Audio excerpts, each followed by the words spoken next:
Pää. No okei. Mä en todellakaan syö tätä. Nyt mä tavan. Oi ei!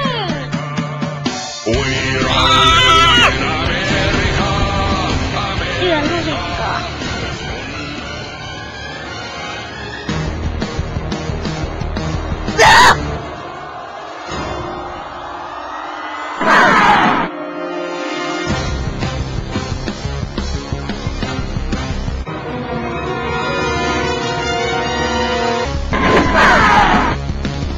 Se on väistämätöntä. Petteri, sun täytyy syödä keittoa.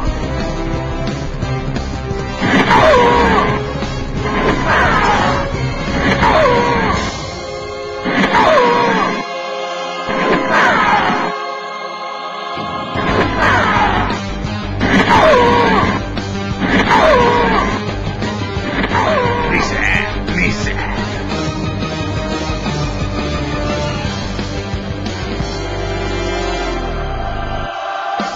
Petteri, on aika herätä. Se olikin vain unta. Pitää syödä. Ei! Mitä? Täällä on hänen lempiruokansa. Pannukakku onkin häntä vaivaa.